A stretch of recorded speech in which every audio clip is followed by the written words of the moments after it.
Et salut tout le monde.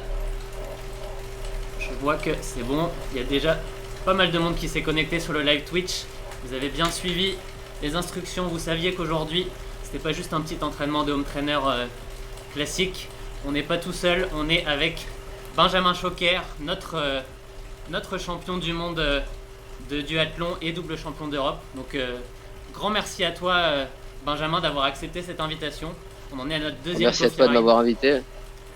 Ah, mais moi, c'est un grand plaisir. Là, pour l'anecdote, cette invitation, elle vient d'il y a quelques semaines quand j'ai vu un message sur la page Facebook de Running Addict, un commentaire de Benjamin. J'ai sauté sur l'occasion pour lui parler et j'ai proposé assez rapidement ce Coffee Ride. Il a dit oui tout de suite, donc ça fait plaisir. J'ai vu qu'il y avait eu beaucoup de messages hyper contents de voir qu'on faisait ça. Donc j'espère que vous êtes... ouais, je vois les messages, ça défile. Vous êtes tous contents, c'est cool. Donc on va passer 1 heure avec Benjamin, environ 1 heure là.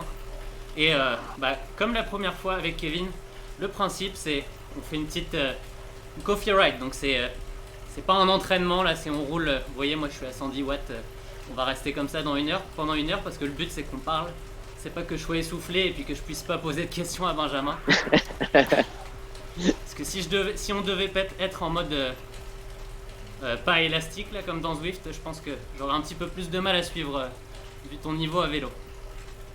Et justement parlant de vélo, il y a une petite question qui me titille. Est-ce que tu as déjà ressorti le vélo là après ces 8 semaines de confinement ou pas encore? Oui, hier, ça a été le premier jour où j'ai ressorti le vélo vraiment dehors. Parce que le reste du temps, ouais, j'avais tout fait sur home trainer. Donc c'est vrai que ça fait plaisir, même si il y avait pas mal de vent, au moins ça change un peu du garage. Ouais, la vue est la même. On a des outils avec Zwift qui permettent de nous occuper un peu le cerveau, mais quand même, t'as fait combien d'heures d'entraînement à peu près toi par semaine pendant ce confinement? T'as réduit ou t'es resté sur du classique?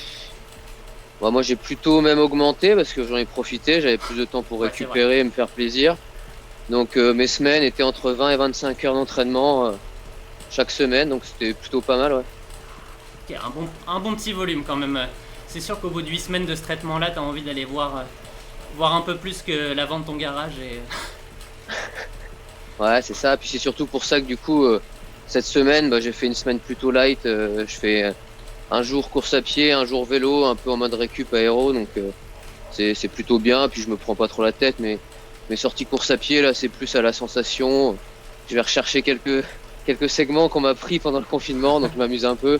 Voilà, c'est pour garder le plaisir et l'envie, quoi. Bah, de toute manière, j'imagine que t'as pas un planning de compétition très établi à ce jour là. Non, même s'il s'est mis un peu à jour là, c'est un peu vide là, au moins jusqu'à septembre parce qu'il n'y a plus rien du tout, que ça soit en termes de course à pied ou même de duathlon, tout s'est vidé, surtout les grandes échéances. Donc là ouais, je vais attendre. Pour le moment, les championnats du monde de duathlon le 6 septembre sont maintenus, d'après les dernières infos. Donc on va voir si ça reste ou pas, mais il y a un titre à défendre. Ouais, sinon, c'est ça. Ouais, j'ai défendu celui des Europes. Donc j'aimerais bien défendre celui des mondes. Après on verra, sinon tant pis, ça sera les Europes auront été ma seule course de l'année et j'ai bien fait de la gagner. Ouais, c'est clair.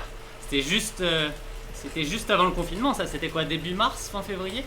J'ai plus la date, mais c'est une des dernières courses que je me rappelle avoir vu. Oui, ça doit être début mars. Ouais. Parce qu'il y avait déjà des courses annulées à cette époque-là, donc c'est vraiment une des dernières qui a pu avoir lieu correctement. En tout cas, nous ça a été clairement la dernière parce que du coup normalement la semaine d'après il y avait une Coupe d'Europe à Huelva et ça a été annulé 3-4 jours avant, donc nous on venait de partir 2-3 jours quoi, après, donc ça a été vraiment, on a été limite quoi. J'ai envie de dire heureusement qu'elle s'est tenue pour toi parce que vu la forme que tu avais l'air d'avoir, en plus pour une fois il y a eu un petit peu de médiatisation avec le père Alistair Brownlee qui a décidé de venir participer, donc c'est cool, ça a mis un petit peu en avant le duathlon plus que... Ouais, merci Alistair et puis Tyler qui sont venus qui sont venus un peu s'immiscer avec les duathlètes, donc ça a fait parler un peu du duathlon et ça a fait une belle course bien dense, donc ça faisait vraiment plaisir quoi. Une course que du coup tu as gagnée devant, pas devant directement Alistair Brownlee vu qu'il a fini je crois 3ème. On sait pas dans quelle prédisposition il était venu, mais on le dit toujours, mais le triathlon et le duathlon, c'est des sports bien différents. Courir après le vélo, ok, mais courir après le vélo en ayant déjà couru, les sensations sont encore un cran au-dessus quand tu te mets à courir. Ouais, les vrais triathlètes, ils aiment pas ça du tout parce que c'est, entre guillemets, on dit souvent que c'est un peu plus facile de rouler fort après avoir nagé plutôt qu'avoir couru un peu vite. Donc après, quand il faut recourir derrière, sachant que le profil des meilleurs triathlètes, c'est pas vraiment un profil de coureur. Il y a des nageurs, c'est plutôt des nageurs rouleurs, voire des nageurs coureurs, mais c'est très peu quand même. C'est beaucoup des nageurs rouleurs qui font un peu le forcing, et derrière, après la course à pied, même s'ils ont un excellent niveau, ça, des fois, c'est un peu plus limité, quoi. D'ailleurs, ça c'est quelque chose qui m'intéresse de savoir quand en compétition, en duathlon, est-ce que tu dirais que ça se gère un peu comme un triathlon, ou c'est différent? Parce que en triathlon, souvent les gars sont, ça roule fort à vélo, mais c'est quand même en peloton, c'est souvent contrôlé. Et en duathlon, tu as quand même une première course à pied pour vraiment splitter le monde, donc ça doit être un peu différent quand même. Ouais, bah ça se gère en fonction. C'est les championnats, pas trop. Nous, les grands prix, en fait, il y a deux façons de gérer, quoi. Soit on gère sur la première course à pied pour pas être trop loin et prendre le vélo, essayer de revenir dans le pack, soit on est un peu foufou et on part à bloc pour essayer de faire le trou tout de suite et partir entre coureurs, et puis voilà, après on fait le job devant à vélo entre nous, quoi. Mais en fonction de avec qui on est, ça marche pas forcément. Toi, t'es plutôt foufou ou sage en général? Bah, souvent je me décide sur la ligne de départ, enfin un peu après le départ, en fonction de comment je vois que ça va partir. Après, je regarde avec qui je suis sur les premiers kilos, et si vraiment je sens le bon coup, ouais, bah des fois je vais pouvoir imprimer un tempo pour qu'on prenne le vélo seulement, voilà, à moins d'une dizaine de personnes. Ouais. C'est sûr que pour un profil coureur, écrémer un petit peu et puis éviter de se retrouver à 50 à vélo, j'imagine que c'est plutôt intéressant. Ouais, bah c'est mieux, puis surtout c'est moins dangereux, quoi, parce qu'on n'est jamais à l'abri d'un accident, d'une chute. Donc voilà, moins on est nombreux et plus les relais passent bien, et plus c'est facile et c'est moins dangereux. Et du coup, je reviens un peu sur la période actuelle, l'entraînement des dernières semaines. Tu me dis que tu as quand même maintenu un bon volume d'entraînement. Est-ce que enfin, pour un Français, c'est pas habituel, on va dire, de s'entraîner beaucoup à l'intérieur. Au Canada, on sait ce que c'est parce que l'hiver, on oublie le vélo à l'extérieur. Mais est-ce que tu dirais que pour toi, le confinement et l'entraînement intérieur t'a permis soit de maintenir, de développer des capacités différentes, ou tu penses que ça t'a fait perdre? C'est quoi ton sentiment là-dessus? Bah après, moi déjà je suis dans le Grand Est quand même, sur Nancy, donc nous l'hiver, c'est vrai qu'il est fou. bon, on a souvent de la neige, il fait froid, on a du verglas. Donc ouais, moi je suis pas trop un foufou de sortir par tout temps. Donc en tout cas, course à pied, il n'y a pas de souci, je sors tout le temps. Par contre, vélo, maintenant j'ai tendance, surtout depuis, c'était l'année dernière, je crois, oui. Non, il y a 2 ans en fait, je suis tombé à vélo, je me suis cassé la clavicule. Donc maintenant, j'essaye de faire un peu attention.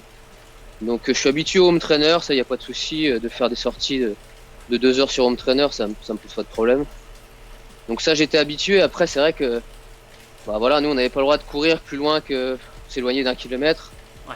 Et puis ça me dérangeait un peu aussi. Moi j'habite là où j'habite, il y a un peu de dénivelé, donc je pouvais pas faire trop de rythme. Donc j'ai vite pris l'option tapis de course dans le garage pour au moins faire un peu des séances un peu plus rythmées ou pouvoir rallonger, parce qu'on était limité à 1 heure. Donc c'était quand même plus sympa de s'enfermer dans le garage. Après, je pense que j'ai dû faire plus de qualité que je peux faire d'habitude, où ça va plutôt vers l'aérobie, où c'est un peu les sorties cool entre groupes. Là, j'ai vraiment fait, il y a des jours où j'avais du mal entre guillemets à marcher parce que je faisais beaucoup de qualité à vélo et je faisais beaucoup de puissance, donc ça faisait mal aux jambes. Ouais. En course à pied, en tout cas, on a pu voir que le niveau, la forme était correcte là avec ton. C'était cette semaine ou fin de semaine dernière, ton 10 km 28,06. Même si j'ai lu que tu pensais après, que ça valait ça pas c'est ça. le temps. Ouais, bah en fait le problème c'est qu'entre Zwift et Strava, et puis en plus c'est mal foutu sur Zwift. Pourtant j'ai calibré le street, mais il me donne un temps, c'est un temps estimé qu'il donne en fait, et puis il va un peu plus vite. Ok. Alors que moi, à la montre j'avais 28,54, donc ce qui reste plutôt pas mal. Mais Ouais, dans tous les cas, ça confirme que y a pas de problème, t'as pas à t'inquiéter avec la forme, elle est bonne. non, oui, puis même quand j'arrête, des fois quand j'arrête à pied, enfin, il me faut que quelques semaines, quelques jours pour récupérer mon niveau. Donc là, le peu que j'ai pu faire dehors, là, j'ai vu que j'avais pas spécialement perdu et que j'étais plutôt bien. Ah, ça, c'est toujours une bonne nouvelle. Moi, je suis pas inquiet avec ça parce que, comme je le dis, on le vit de novembre à avril et si c'était aussi compliqué de s'entraîner que ça, et ben, il n'y aurait pas grand triathlète canadien qui serait sur le circuit. Il y en a quand même des pas mauvais. Ouais, il y en a des bons. Après, bon, il y en a certains qui passent pas Ouais, toute l'année c'est au ça. Canada. C'est peut-être ça aussi qui les aide. Bon, il y en a quand même, moi, pour les suivre à peu près tous, ils passent au moins la moitié de l'hiver au soleil parce que, comme tu le Ouais. dis, là, c'est pas les mêmes volumes que les amateurs. Nous, on s'entraîne 10-15 heures par semaine. Quand t'es pro et que tu dois faire 25-30 heures à l'intérieur, c'est quand même autre chose. Là, c'est pendant 6 mois Ah, de l'année, ça sera un peu plus long. dur et un peu plus dangereux parce que voilà, c'est pas les mêmes notions d'hydratation. Donc, c'est vrai qu'il faut bien gérer là-dessus. Parce qu'on a beau avoir des bons ventilateurs, ça fait pas tout. Ouais, puis faut pas oublier que le circuit, enfin, autant triathlon que duathlon, c'est pas 3 mois dans l'année, quoi. Faut être en forme un petit peu tout le temps, en fait. Enfin, t'as ton pic de forme pour les compétitions importantes, mais le reste de l'année, tu peux pas te permettre de dire bah non, là je suis en entraînement. Ok. Ouais, bah c'est ça, faut maintenir la forme toute l'année. En raison de plus, en plus moi l'hiver, bon, je fais un peu de cross et puis j'ai aussi les saisons d'athlétisme à garder à l'esprit. Donc faut gérer, faut gérer 2 saisons sur 2 sports différents. Donc c'est vrai que c'est compliqué à gérer. Justement, c'est une bonne transition parce que quand on regarde ton profil, aujourd'hui tu as 34 ans, on est dans enfin, ce qu'on peut dire ton pic de forme en termes d'athlétisation. Tu as eu l'année dernière, hein, et cette année, du coup, tu es vraiment dans le pic avec ton titre de champion du monde, tes 2 titres de champion d'Europe, le 2h11 sur marathon qu'il ne faut pas oublier. Mais ce qu'on peut voir, c'est que ça progresse d'année en année en fait, parce que j'ai vu que tu avais des sélections chez les jeunes, tu as fait beaucoup de podiums, tu es quasiment sur le podium tous les ans au championnat de France de duathlon, tu as eu un titre de champion de France du 5000, de cross-court aussi en 2015, bref, c'est assez varié ton palmarès. Donc, c'est sûr. Ouais, bah moi j'ai toujours bien aimé un peu, en fait tout essayer. C'est comme ça que je trouve du plaisir et je garde la motivation. J'aime pas m'enfermer en fait quelque part. Et du coup, moi j'ai toujours été très demi-fond, donc on a la chance dans le demi-fond que ça aille bah, de la piste à la route, au cross. Après, en étant jeune, j'ai fait aussi pas mal de courses de montagne, du trail. Donc du coup, bah voilà, tant que je gardais du plaisir sur toutes ces épreuves, bah j'ai progressé. Et puis bah j'ai souvent fait des podiums nationaux, donc ça fait toujours plaisir.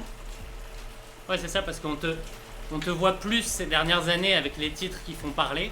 Quand on marque champion d'Europe, champion du monde, des titres comme ça sur un CV, forcément, ça attire un petit peu plus le regard, mais il y a une progression qui est là d'année en année. C'est linéaire, enfin, c'est vraiment ce qu'on veut voir chez un athlète. Là, t'arrives à ton pic aujourd'hui, mais ça fait 15 ans que tu prépares ça, en fait.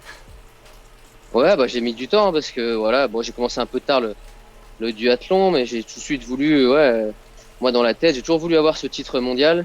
Et je me suis cassé les dents plusieurs fois dessus parce que voilà, bah, soit j'avais l'étiquette du bon coureur et les gars ils faisaient exprès de me faire sauter à vélo et Hmm. ils savaient très bien comment le faire, donc j'avais pas encore le bon niveau vélo. Donc maintenant voilà, j'ai pas non plus un niveau exceptionnel à partir tout seul. Par contre, oui, je vais prendre mes relais, je vais rester dans les roues, je vais être malin. Et puis après, par contre, quand je vais poser le vélo, si je pose avec le groupe devant, ouais, je vais réussir à tirer mon épingle du jeu. Ça, pour toi, en fait, ça a été. T'avais le niveau en course à pied, ça a été principalement un travail de monter ton niveau à vélo pour juste avoir le niveau suffisant pour t'exprimer correctement. Si je... C'est ça, bah, le but c'était de prendre du plaisir à vélo. Et puis voilà, j'ai vraiment commencé assez bas. Donc le but c'était de s'améliorer, d'être meilleur, voilà, d'améliorer aussi la technique à vélo, hein. Que ce soit en descente, dans les virages, tout ça, même si c'est encore pas parfait.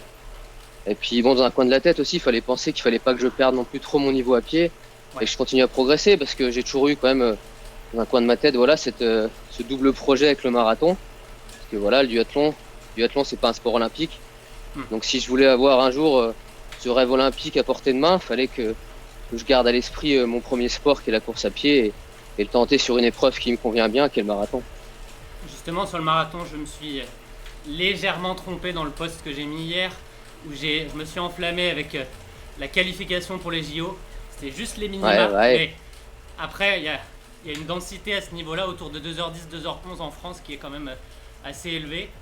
Bon, de toute manière, il n'y aura pas de JO cette année, ça sera l'année prochaine. Je sais pas qu'est-ce qu'ils vont décider pour la suite, mais c'est déjà rien que le fait de faire les minima, ce temps de 2h11, j'imagine que c'était un énorme accomplissement. Ouais, c'est ça. Après, je savais que je pouvais le faire. Le but, c'était quand même de les tenter. Il y a des années, les personnes arrivent à faire les minima. Là, cette année, j'ai eu la malchance qu'on soit 4 pour 3 places. Ouais. Donc, c'est vrai que là-dessus, c'est pas de bol. Après, là, j'attends un peu les infos de la Fédé pour voir s'il faut recourir, si ma place de remplaçant, elle peut évoluer et que je peux rentrer dans les 3. Pour le moment, on n'a pas vraiment d'infos, donc je pense que je repréparerai un marathon d'ici la fin de l'année ou début de l'année prochaine pour voir ce qui est possible de faire. Sur ton parcours là sur marathon fin de l'année dernière, il est quand même intéressant en plus parce que tu as participé au marathon de Berlin. Bon, c'était pas une 2h21, c'est un très bon temps, mais pour toi, c'est pas ce à quoi tu t'attendais. En fait, faut pas le lire comme ça, faut pas lire l'arrivée. Parce que moi, je suis un peu débile et ça me faisait plus de mal d'abandonner que de terminer. Donc en fait, j'ai terminé vraiment en footing. Après, jusqu'au 28e et jusqu'au 30e en fait, je suis sur les bonnes bases, sur les bases de 2h11. Après, voilà, j'ai fait une petite déshydratation qui a induit une hypoglycémie. Donc j'ai dû finir tant bien que mal. Donc voilà, après moi le but, j'ai essayé d'abandonner mais c'était trop dur. Beaucoup plus dur d'abandonner en fait quand on est un motivé comme moi, vraiment un Stakhanovic, c'est un peu ça m'aurait fait plus de mal, donc j'ai préféré terminer. Donc oui, j'ai 2h21, mais dans ma tête, j'avais déjà Valence. Et le but, c'était, j'avais 2 mois pour pas repartir sur une prépa, parce que tout le boulot avait été fait. Donc il fallait simplement rester motivé, y croire jusqu'au bout, apprendre de mon erreur de Berlin, et puis retenter le chrono. C'est quand même rare les athlètes qui le retentent aussitôt après. Là, il y a 2 mois entre les 2 courses. Ouais, il y avait 2 mois, il y avait 8 ou 9 semaines. Après, c'était un coup de poker. Hein. On savait pas, soit ça passait, soit ça passait pas. Donc, moi, j'ai eu de la chance, c'est passé. Ça se trouve, j'aurais pu faire beaucoup mieux si je m'étais pas planté à Berlin ou si Berlin, il n'y avait pas eu ce petit problème d'hydratation. Après, c'est pour ça que je pense à retenter quand même, à refaire un chrono. Même si je vais pas au jeu, je pense que terminer peut-être ma carrière sur Paris 2024 en faisant un gros chrono, c'est possible. J'aurai 37. Je pense que pour un marathonien, ça va, mais bon, ça va être dur de rester motivé jusque-là, quoi. Ouais, puis on sait quand même que le marathon, c'est quand même une épreuve d'expérience, donc c'est sûr que même si ton temps de 2h11 est très bon, forcément tirer un petit peu plus de les optimisations que tu peux avoir sur la course peuvent peut-être t'amener sous les 2h10, enfin un chrono comme ça qui j'imagine te ferait plaisir. C'est ça, rien qu'un chrono en fait pour être international A, faut faire 2:10.00. Ouais. Donc voilà, moi 2:9.59, je signe tout de suite, hein. Y a pas de souci. Après, à ce niveau-là, grappiller autant de temps, même 1 minute, c'est déjà beaucoup. Hein. Ouais. Déjà beaucoup. C'est plus les mêmes moyennes à passer, donc ça demandera pas mal d'entraînement, mais je pense que c'est jouable. Faut pas oublier que dans le contexte actuel de la course à pied, on regarde un chrono de 2h10. On le regarde plus comme on le regardait il y a 10, 15 ans, 20 ans, où c'était des chronos qui étaient quand même vraiment bons. Tu pouvais pas jouer un titre de champion du monde avec ça, mais tu étais quand même dans le milieu pour être bon au niveau international. Aujourd'hui, on voit tous les Kenyans, tout ça court en 2h03, 2h04, mais ça, c'est des temps qui n'existaient pas il n'y a pas si longtemps au final. Donc 2h10, il y a encore 20 ans, tu pouvais être champion d'Europe avec un chrono comme ça. C'est ça, sur une course un peu stratégique et tout. Ça passait. Maintenant, on est plus personne. Après, ce qui est bien, c'est que des chronos comme ça, quand même, on peut rentrer dans les grands marathons. Donc ça, c'est plutôt intéressant de se faire inviter et de pouvoir de tenter les big majors ou d'être avec les meilleurs sur des grosses courses. Et du coup, c'est bien, ça me fait passer à une autre question que j'avais. Tu as déjà à moitié répondu, mais est-ce que tu te vois 100% comme un duathlète ou autant un coureur qu'un duathlète? Je pense que la réponse va être rapide du coup. Mais... Ouais, bah moi je suis les deux, il n'y a pas de souci là-dessus. Moi je me définis avant tout comme un sportif, un passionné, donc je me sens pas duathlète ou coureur à pied, quoi. Je suis un sportif et je me fais plaisir là-dedans. Ça, je trouve que c'est le point qui m'a fait aller tout de suite vers toi quand j'ai vu ton message et me dire il faut absolument qu'on parle. C'est que tu as une manière de te présenter en général, là, quand on te voit sur les réseaux sociaux, en interview, qui est très avenante, très ouverte. Pas comme. C'est pas une critique pour les sportifs pros qui paraissent hyper sérieux, hyper dans leur truc, mais je trouve qu'il y a quelque chose qui fait que on partage un peu avec toi, même si t'es pas pro officiellement, mais tu fais partie des athlètes. Ouais, voilà, bah, c'est un peu comme j'ai pu dire la semaine dernière, c'est que moi, voilà, moi je suis amateur parce que voilà, moi je travaille à côté, donc dans ma tête, je pense que je fonctionne toujours comme un amateur, un bon amateur. Mais oui, pour moi, je suis encore pas pro et je suis pas enfermé dans une bulle. Voilà, je suis accessible et il n'y a pas de souci là-dessus. Du coup, c'est un mot de journaliste là, rafraîchissant en fait d'avoir ce genre de profil-là qui te montrent qu'on fait le même sport en fait. Que c'est pas parce que qu'on a des pros qui font 30-35 heures par semaine que c'est un autre monde. À la base, on fait tous la même chose, chacun à son niveau et puis vous prenez autant du plaisir que nous on en prend à faire du sport.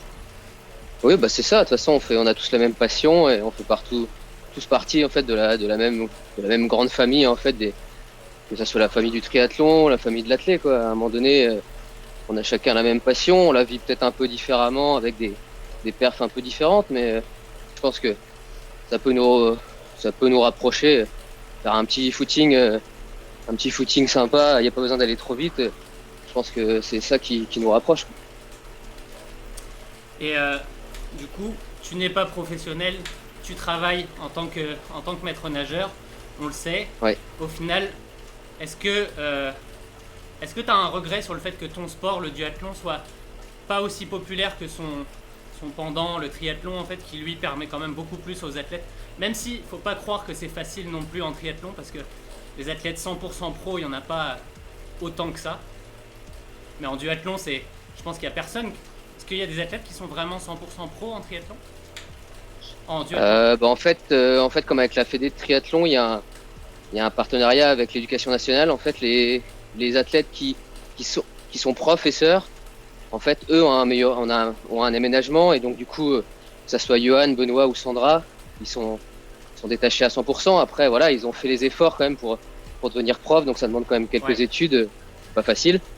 Donc eux sont entre guillemets professionnels parce que voilà, ils sont 100%. Bah après, ça dure généralement qu'une année, quoi. Après, tous les ans, faut montrer son état de forme, donc c'est quand même assez précaire, hein. C'est assez dur. C'est ce que je disais pour le triathlon, mais si on pense au circuit de triathlon, des athlètes français qui sont 4, 5, 6e, enfin, qui sont pas genre dans le top 3 des athlètes français, bah, ils ont du mal aussi à joindre les deux bouts pour réussir à faire leur truc. Donc ça reste un peu plus gagnant dans le triathlon, mais c'est pas non plus la folie. On n'est pas dans le foot ou des Non, sports bah on n'est pas dans le foot. On est loin de tout ça. Donc à un moment donné, il faut savoir pourquoi on le fait. Donc si on le fait pour l'argent, bah faut arrêter tout de suite parce que très peu arrivent à en vivre. Donc vaut mieux se concentrer au début sur ses études, avoir un bon bagage pour s'assurer un avenir. Et après, on peut se remettre à fond dans sa passion. Et toi, du coup, avec ton métier de maître nageur, ça se passe comment? Tu arrives à bien gérer ton entraînement avec ça? Depuis un peu plus de 2 ans maintenant, j'ai la chance d'avoir quand même un emploi aménagé. Okay. Donc je travaille que 20 heures semaine, payé plein temps. Donc ça c'est quand même pas inintéressant parce que je travaille 4 fois 5 heures dans la semaine. Donc le reste du temps je le passe à m'entraîner. Donc du coup c'est mieux que si je travaillais à 100%, hein, je l'ai fait. Et puis en plus à l'époque un maître nageur se travaille le week-end, donc je faisais un week-end sur 3. Donc il fallait jongler avec les compétitions, tout ça, donc le calendrier était vite chargé. Donc c'est vrai que maintenant c'est un peu plus facile. C'est ça aussi qui a fait que depuis 2 ans, j'ai pu progresser, hein, parce que j'ai plus de temps pour m'entraîner, mais surtout plus de temps pour récupérer. Et c'est surtout ça le plus important. Ouais. Et du coup, maître nageur, il y a une question qui vient forcément avec ça. Ça veut dire que la natation, c'est un sport que tu connais. Et le triathlon, ça t'a... Pourquoi duathlon et pas triathlon, du coup? Parce que en vrai, j'ai commencé trop tard la natation. Moi, je pars de presque zéro à la sortie du bac. Ok. Donc voilà, je suis devenu maître nageur, hein, pas par hasard, mais un peu sur un coup de tête, un peu sur un pari. Et du coup, c'est seulement la motivation qui m'a fait continuer. Et après, voilà, j'aime ça, ça fait partie, c'est de l'enseignement, j'aime ça. Et puis ça restait un domaine dans le sport, donc c'est sûr que c'était plutôt sympa. Mais en fait, le problème, c'est que pour progresser en natation, faut y passer du temps dans l'eau. Ouais. Et c'est du temps que j'ai pas parce que faut que je le passe à courir ou à rouler. Donc non, je serai jamais. Je pourrais avoir un bon niveau sur du long, pas sur du court, je pense. Mais voilà, j'ai pas cette envie pour le moment, donc ça attendra un peu. De toute façon, on le voit là sur les courtes distances, tous les triathlètes de niveau mondial nagent depuis des lustres. Donc comme tu le dis, Ah, il nage depuis l'enfance, hein. Moi j'ai commencé la course à pied à 8 ans, donc il n'y a pas de secret, hein. ouais. De toute façon, c'est soit on a commencé gamin et on a les automatismes, soit on a commencé sur le tard, mais bon, on n'aura jamais le même niveau que quelqu'un qui nous devance déjà depuis 10 ans, quoi. Le seul qu'on voit en longue distance au final qui se débat avec ça, c'est un Lionel Sanders qui a démarré la natation très tard et qui au final galère toujours à essayer de faire le bon pack pour pas être trop loin à vélo. Donc et même, on le voit la difficulté que ça a. La natation, c'est le sport un peu qui est parfois négligé en triathlon. Chez les amateurs, ça se voit pas parce que bon, de toute façon, à la fin, on regarde le temps. Mais chez les pros, si tu loupes le bon wagon après c'est qu'on t'existes plus dans la course au final. Ouais, bah c'est ce qui se voit beaucoup à Konin, de toute façon, ceux qui sortent pas de l'eau, enfin qui sont pas dans le groupe de tête, après, à part avoir un vélo monstrueux, et souvent ça se paye un peu sur le marathon derrière, bah il y a pas de secret. Et en termes de popularité, le fait que le duathlon soit clairement moins visible, moins médiatique que le triathlon, ça t'inspire quoi toi? Parce que moi quand je regarde les courses, il n'y a pas de raison qui fait que c'est moins populaire, parce que c'est aussi sympa à regarder quand on a accès à ça, parce que c'est quand même assez rare qu'on ait possibilité Ouais, bah en de fait, voir les courses. faut être en Espagne, parce qu'en Espagne, ils ont vraiment cette ferveur du duathlon, et ils savent très bien le filmer, le retransmettre. Après, c'est sûr que c'est dommage qu'on soit moins médiatique, mais des fois, ça m'arrange un peu, parce que voilà, on reste un peu entre nous, et il y a moins cette prise de tête que pourrait y avoir avec plus d'argent, avec plus de médias. Donc c'est sûr que ça serait plus facile si on était olympique, si on était plus médiatique, mais après peut-être que ça perdrait un peu de cette âme qu'on a depuis longtemps, quoi. C'est vrai, c'est un point qui est intéressant. Le côté un peu plus amateur, même si c'est pas péjoratif comme mot, amène aussi des points positifs dans la manière dont tu peux le faire. Et c'est si t'étais un Vincent Louis, le mec il est obligé d'être dans sa bulle et puis de ne pas en sortir, sinon ça devient vite n'importe quoi. Donc ça doit pas être super cool à gérer au quotidien non plus quand t'es dans ces situations-là. Non, bah je pense que oui, hein, c'est assez dur, surtout que maintenant, bah voilà, Vincent il est connu, reconnu, donc c'est plus la même vie qu'il pouvait y avoir il y a quelques années, hein. Donc ça doit faire plaisir, mais je pense que ça met quand même une pression. Ouais. Le titre de champion olympique maintenant, c'est un peu la question que tout le monde lui pose. Il est attendu au tournant, quoi. Donc il a plus le choix de répondre présent, en fait. Bon, après, il est costaud, hein. Je pense que ça a retardé l'échéance d'une année, mais il n'y a pas de raison qu'il l'ait pas l'année prochaine. Moi, honnêtement, je connais pas ton point de vue, mais à part un Mola qui sort d'une forme exceptionnelle et qui permet d'exploser tout le monde à la course à pied, ce qui peut arriver ou un Alexis qui se développe et qui devient... parce qu'il y a des potentiels comme ça qui peuvent exploser aussi. Qui devient nageur, il faudrait qu'il devienne nageur, Alex, mais oui, ouais. Ça serait pas mal. En tout cas, j'ai hâte de voir ça là aux Jeux Olympiques. Ce genre, c'est le genre de sport qui se regarde tellement bien, le triathlon, le duathlon. C'est pour ça que tu as envie que ça soit plus médiatique, parce qu'il y a des sports qui sont chiants à regarder. Ça, c'est des sports où tu peux vraiment vibrer devant les courses, quoi. Il y a des choses à voir. Ouais, c'est pour ça aussi qu'ils ont rajouté le relais ou qu'ils ont un peu diminué les distances. C'est pour que ça soit plus médiatique et qu'il y ait un peu du show, quoi, à l'américaine. Donc c'est vrai que c'est là-dessus fonctionne très bien la Super League. Ouais. Donc ça a eu un très bon développement pour le triathlon. Toi, tu verrais ça comment là si on vous sortait un format comme ça un petit peu où tu vas courir 1000 mètres à bloc. Enfin, c'est des choses qui sortent totalement de ce que vous faites, même si t'es en duathlon. En Grand Prix, ils le font déjà sur des multis, sur des multi-enchaînements. On l'a déjà eu. On a même eu une année un super multi, donc au lieu d'avoir du coup 4 transitions, on en avait 6 ou 7. Enfin, c'était vraiment. Après, ça devient un peu trop kermesse, quoi. Ouais. C'est vraiment. Faut que ça reste du mais sport. c'est sûr quand que même, ça peut être sympa. Ça peut être sympa pour le public, mais c'est vrai que pour nous, c'est pas forcément. Ça peut être sympa une fois, mais après, faut voir comment c'est mis en place. C'est sûr qu'après, si tu veux être performant, faut t'entraîner pour ça. Et si tu fais, enfin, tu peux pas être performant partout en même temps non plus, donc faut faire. C'est là que le sport devient olympique avec le relais mixte en triathlon. C'est sûr qu'ils vont le travailler un peu, mais tu peux pas mettre en péril le reste pour dire ouais, je deviens 100% un triathlète, duathlète de très courte distance pour ça, quoi. Voilà, c'est ça. Heureusement, en France, on a quand même un circuit qui est axé sur le courte distance et les athlètes démarrent par ça. Donc, c'est sûr qu'aujourd'hui, il y a une belle chance de médaille de ce côté-là. Bah oui, surtout que voilà, il y a des box U23, donc les jeunes peuvent aussi se faire les armes dans le Grand Prix français. Donc ça, c'est vraiment intéressant et pour former l'avenir, il y a pas mieux, quoi. Du coup, je regarde un petit peu dans le chat, là, ils sont bien sages, mais je regardais pas trop vos questions. N'hésitez pas à aller en poser. Je vais les regarder un petit peu plus, c'est promis. On a Alex qui nous demandait comment tu as géré ton pic de forme dans ton entraînement. Parce que j'imagine que pour les championnats d'Europe, tu avais un premier pic de forme dans l'année. Là, maintenant, tu es en quoi? On en a déjà un peu parlé, mais tu es en maintenance en attendant de savoir ce qui se passe. Ouais, c'est ça, j'étais plutôt en entretien, j'ai pas fait trop de développement. Là, après cette semaine un peu plus light, je pense on va tout doucement redéfinir les contours de la saison future et puis se remettre à faire un peu de développement. Je pense que pour le moment, je vais me concentrer. Si les mondes ont lieu le 6 septembre, voilà, ça va être prépa jusqu'au monde. Et puis après, à l'origine, au mois d'avril, j'étais sélectionné pour les mondes de semi-marathon. Ils ont été décalés en octobre.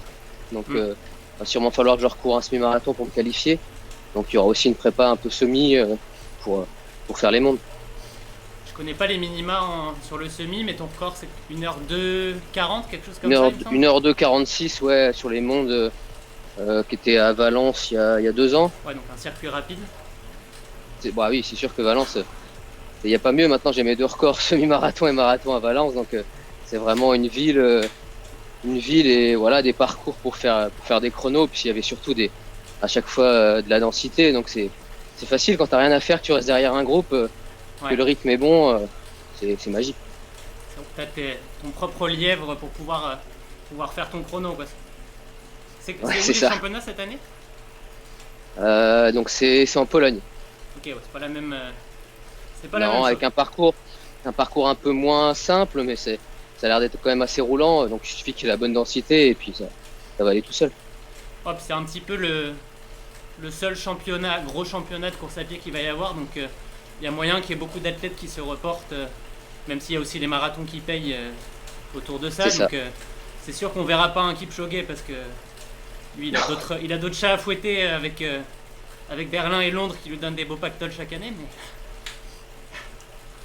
on a quand même des athlètes là. Enfin, les chronos sur semi sont descendus à des vitesses abyssales ces dernières années. Tiens, d'ailleurs, qu'est-ce que toi qui as testé, j'ai vu récemment la Saucony Endorphine, qui connaît bien aussi les Vaporfly. C'est quoi ton avis un peu sur ce sujet qui a été très très chaud en début d'année? C'est sûr que ça a fait beaucoup parler. Il y avait les pour, les contre. Après, pour moi, c'est juste une évolution et moi j'ai pas vu de différence. Si, j'ai quand même vu une différence.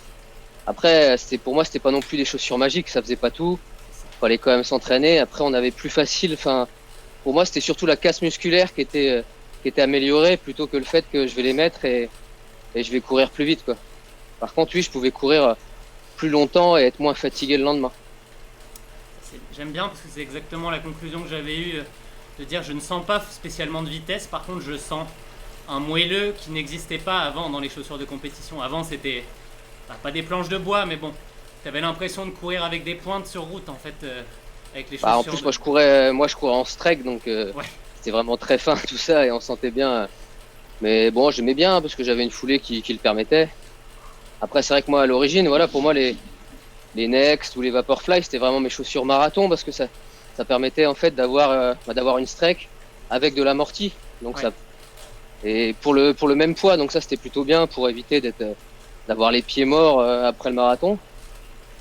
Donc après il y a la chance que ça soit ça permette de maintenir sa foulée plus longtemps parce que voilà, il y a l'amorti qui fait que si on a la bonne foulée, ça tient un peu mieux, il y a moins de fatigue, donc c'est sûr que là-dessus ils avaient un peu une longueur d'avance, mais maintenant voilà, pour avoir eu les Saucony au pied, c'est équivalent, je dirais pas mieux, mais c'est dans une sensation différente parce qu'ils n'ont pas pris le même parti pris pour la languette ou pour d'autres choses. Pour moi c'est équivalent, c'est dans les mêmes ordres de poids. De toute façon tout le monde l'a fait, ASICS, Oka, après même si Oka elle est un peu plus lourde. Mais voilà, tout le monde s'y est mis, donc je pense que maintenant tout le monde est sur un pied d'égalité. Et c'est à chacun de se faire son avis et d'aller chercher son chrono. Ouais, c'est ça qui était important au début en fait. C'est le fait que tout le monde soit sur un pied d'égalité, qu'il n'y ait pas certains athlètes qui aient une chaussure et pas d'autres. Une fois que la première année a été un peu... Même les autres ont mis un peu de temps à réagir quand même, mais on va dire pendant 2 ans il y a eu un flou. Aujourd'hui, là, dans les prochaines semaines, prochains mois, tout le monde aura sa chaussure équivalente, on va dire. Donc le débat... C'est ça. Après, moi, là où j'ai trouvé que certains étaient un peu hypocrites sur les bords, c'est qu'en fait, Nike, elle a toujours tout de suite été commercialisée. Il n'y a pas vraiment eu de prototype en compétition, à part quand ils ont tenté à Monza, tout ça, mais tout de suite les chaussures ont été commercialisées. Alors que d'autres l'ont fait un peu en cachette avec des chaussures qui étaient camouflées, et les gens les utilisaient en compète. Les pros qui étaient sponsorisés les utilisaient en compète, alors que ça, voilà, pas pour défendre Nike, mais eux l'ont jamais vraiment fait. Bon, peut-être parce qu'ils n'ont pas besoin, ils ont d'autres choses, mais ils ont assumé dès le début leur coût marketing, on va dire, même si ça n'est pas. Pour moi, j'appelle ça plus un coût R&D parce que c'est une révolution dans la chaussure, mais il y a aussi un coût marketing associé à ça. Ah ça, de toute façon, c'est qu'on en a parlé en bien ou en mal, on en a parlé. Donc du coup, ça a été de la pub gratuite et c'est là-dessus que les autres marques ont mal joué le jeu. Elles auraient pas dû descendre le truc en flèche, mais plutôt parler elles tout de suite de leur projet à venir. Attends, je lis une question, excuse-moi, ça. Le niveau de Benjamin en running est international, mais en vélo, quelles sont tes références? Autant en course à pied, tu peux aller te mesurer aux coureurs. En vélo, c'est compliqué de... En vélo, à moins de reprendre une licence et de faire de la première KT ou tout ça. Non, j'ai jamais fait de compétition vélo, donc voilà, moi j'ai une PMA qui aussi, c'est souvent, ça va être 360 watts à peu près pour 57-58 kilos, donc ça donne des valeurs correctes, mais c'est pas non plus foufou quoi. Ouais, t'as l'avantage d'être léger. C'est ça. Sur certains circuits. Du coup, c'est dur en descente et quand tu dois mettre de la puissance, c'est pas facile d'être trop léger. Ouais, je sais de quoi je parle aussi.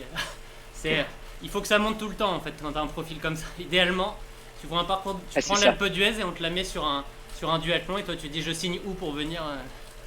J'ai déjà fait le duathlon d'Alpe d'Huez. Bon, du coup, mon collègue de club, Johan Lebert, s'en sortait mieux que moi là-dessus, grâce à son gros vélo. Mais j'avais fait 2e derrière lui, donc c'est des profils qui peuvent me convenir. Du coup, t'en parlais un petit peu tout à l'heure. Idéalement, si t'as la motivation pour aller jusque-là, Paris 2024, ça nous laisse 4 ans. C'est ça, surtout si je suis pas sélectionné à Tokyo sur marathon. Le but, c'est quand même voir ce rêve olympique. Donc si c'est à la maison, c'est encore mieux. Même si pour moi, le Japon, c'est le pays qui me fait rêver, donc je préférais quand même voir Tokyo. Mais oui, sinon, à un moment donné, faut penser aussi à l'arrêt de sa carrière. Donc peut-être que pousser jusqu'à Paris 2024 et puis après diminuer et pas partir par la petite porte, ça serait bien. L'avantage, c'est qu'on voit que là, t'es à ton pic. Donc, ce qu'on observe régulièrement chez les athlètes comme ça qui sont à leur pic à 33, 34 ans, c'est qu'ils ont encore largement 2, 3, 4 ans derrière de très bonnes perfs. Il y a des athlètes qui piquent très tôt. Toi, tu as encore de belles années devant toi, normalement. Normalement, oui. Après, va falloir que là, je pense, justement, si je veux aller jusqu'à Paris 2024, va falloir que je fasse ce que j'aime pas faire, c'est-à-dire essayer de me vendre, essayer de monter un vrai projet pour être aidé, pour pouvoir peut-être justement me détacher encore des heures pour pouvoir mieux m'entraîner. Ouais. Et ça, c'est vraiment les choses que j'aime pas du tout faire, hein, parce que voilà, quand on est sportif, on préfère faire le côté un peu ludique, s'entraîner, faire les compètes. Et ça, c'est un peu comme quand on est chef d'entreprise, c'est le côté administratif qui fait que c'est pas bandant, quoi. Mais grosso modo, est-ce que si on est en 2022-2023, tu te dis je me lance à fond en 2022 pour 2023 du coup, je me lance à fond là-dedans. Est-ce que tu penses que si tu choisissais entre la course à pied et le duathlon pour une année, tu pourrais aller chercher plus, ou au contraire, le fait de faire les deux, tu penses que toi ça t'aide à être meilleur? Après de faire le 2, voilà, avec l'entraînement croisé, moi ça m'aide à être meilleur. Après quand même, j'ai eu la chance que l'année dernière, c'est que le calendrier était bien fait. J'avais une moitié de saison qui était consacrée au duathlon, qui a été jusqu'à fin juin avec les Europes, donc j'ai pu me concentrer vraiment que sur le duathlon. Et après la deuxième moitié, elle était que sur le marathon. Donc j'avais quand même pas mal diminué le vélo, je m'en servais qu'en récup ou qu'en volume. Donc voilà, après faut juste garder les deux, c'est pas gênant. Faut le faire intelligemment, faut pas vouloir courir tous les week-ends et être performant toute l'année, quoi. En fait, t'es un peu le Kylian Jornet du duathlon. Il va faire du ski l'hiver et de la course l'été. C'est duathlon une partie et après on passe à la course. Quand c'est des années où ça le permet, oui, c'est sûr que c'est mieux, quoi. Ok, en tout cas moi j'ai hâte de suivre la suite là. Moi ça fait quelques années déjà que je suis le duathlon un peu en cachet, vu que personne n'en parle. T'essayes de regarder un petit peu les résultats, mais c'est quand même compliqué à suivre de manière précise, vu qu'on n'a pas souvent des images. Suivre par des résultats, c'est quand même pas la même chose que quand on peut voir la course comme en Espagne cette année et avoir vraiment quand il y a des beaux lives, de toute façon chaque fois qu'il y a eu des beaux lives, ça a toujours été en Espagne. La photo, eux ils aiment vraiment ça et on s'en rend compte, hein. Moi je l'ai vu, on l'a vu à la fin de la course, hein, quand on a franchi la ligne d'arrivée, que ce soit Alistair ou moi, on a mis du temps à s'extraire en fait de la foule parce que tout le monde voulait prendre des photos. Et ça a été compliqué pour moi en tout cas d'aller au contrôle antidopage. Ça m'a pris 20 minutes, une demi-heure pour faire 50 mètres, quoi. Donc c'est sûr que les Espagnols, elles sont vraiment sympas et moi j'aime beaucoup courir là-bas parce qu'ils ont vraiment cette passion du sport et du duathlon. Donc moi j'aime bien. Ouais, c'est très cool. Si ça pouvait se... Après en France on n'est pas trop mal non plus, parce qu'il y a quand même un beau circuit de duathlon par rapport à d'autres endroits. Là, si je parle à mon pays, là au Canada, le duathlon n'existe absolument pas. C'est zéro. C'est tout pour le triathlon, donc c'est quand même bien d'avoir quelque chose, mais si ça pouvait progresser encore un peu et avoir quelque chose qui nous permette d'avoir des lives, même si c'est pas de la WTS, on ne demande pas un hélicoptère. Oui. Et puis aujourd'hui il y a quand même des moyens. Maintenant avec les GoPro, il y a moyen de faire des beaux lives, ou même en live Facebook avec des téléphones portables. Il suffit d'une Steadicam un peu, et puis tout se passe bien, quoi. En tout cas, tu es un bon ambassadeur de ce sport, et je pense que le fait d'avoir justement un peu un étendard comme ça, un Français qui va... Même si les Français ont toujours été chercher les titres en duathlon, hein, c'est pas nouveau. C'est pas toi qui as amené... Non, oui, ça fait d'années. Hein. Benoît, il a eu 2 titres de champion du monde, hein, donc... Ouais. Benoît... Il y en a eu d'autres avant. Hein. Je me rappelle, je le voyais tous les hivers en interrégion Bretagne, en cross. C'est des athlètes qu'on voyait tous les hivers, pareil, être sur les podiums en course aussi, hein, donc c'est pas nouveau tout ça. Il y a toujours eu un gros niveau en duathlon, c'est juste que maintenant faut que ça soit découvert par le grand public, quoi. En fait, ça a changé en fonction des années. Il y a quelques années en arrière, c'était un gros vélo, un gros niveau vélo. Maintenant, on est un peu plus, soit on est complet, soit on a plutôt un gros niveau à pied. Donc ça a pas mal évolué le niveau duathlon et c'est bien. Ok, je sais pas si vous avez quelques petites questions en plus les amis dans le chat. Moi je voulais pas te garder pendant 2 heures avec des questions à la con, donc j'ai essayé de sélectionner un petit peu la crème de ce que je pouvais te poser. Je relis un petit peu pour être sûr de ne pas avoir une belle question que j'ai oubliée. Non, je pense qu'on est bon. En tout cas, moi ça fait plaisir. Je t'ai découvert un peu plus cet été. Parce que du coup, comme j'étais en stage en Suisse en fait, pour préparer le marathon, j'étais en altitude et du coup ma dernière semaine je l'ai fait tout seul, isolé dans un camping. Et du coup, j'ai découvert ton YouTube par hasard et c'était plutôt sympa de regarder les conseils, les vidéos, tout ça. Moi, j'avais bien aimé. Ah merci, ça fait plaisir. J'essaye d'occuper les amateurs en fait. Non, j'essaye d'aider les amateurs à pas faire les conneries que j'ai fait dans le passé. Parce que bah, c'est pareil chez les pros, hein, tu peux faire des conneries aussi, mais moi j'ai démarré il y a 15 ans quand internet était un peu vide. Et bah, tu fais toutes les conneries du monde, tu vois que ça marche pas, au bout d'un moment tu comprends, mais quand ça te prend 5-6 ans pour le faire, tu te dis ouais, ce serait peut-être bien quand même que tout le monde ne doive pas passer par 50 blessures et de conneries avant de trouver le vrai plaisir de je cours, j'ai pas de blessures, je me sens bien, je progresse. Enfin, c'est ce que tout le monde a envie de voir à la fin. C'est ça, ouais, c'est ça le plus c'est voir ses chronos s'améliorer sans se blesser tous les ans. C'est là où on a le plaisir en course à pied, surtout que c'est assez facile, voilà, c'est pas cher, on achète une paire de baskets, un short, un t-shirt, et puis on est parti. Ce que je dis souvent, et je pense que même avec ton statut, tu partageras bien le mantra que j'ai et que j'affichais avant sur le site, qui est s'entraîner sérieusement sans se prendre au sérieux.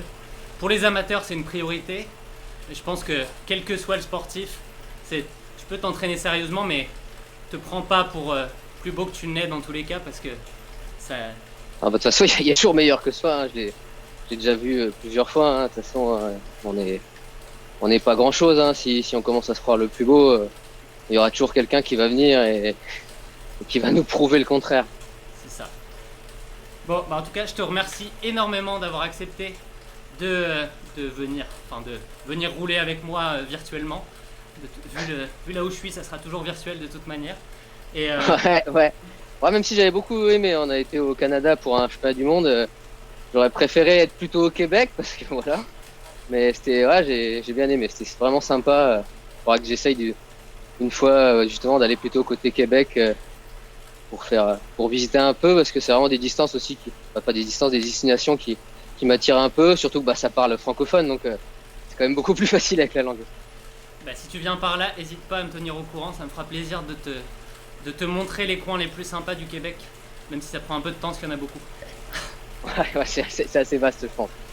Merci beaucoup Benjamin, et puis je te souhaite la meilleure saison possible, et puis sinon la prochaine, hein, en fonction de comment ça se passe cette année, mais on continuera tous de te suivre, et puis j'espère te voir au JO, que ça soit à Tokyo ou à Paris, ça serait vraiment le kiff de te voir sur marathon là-bas.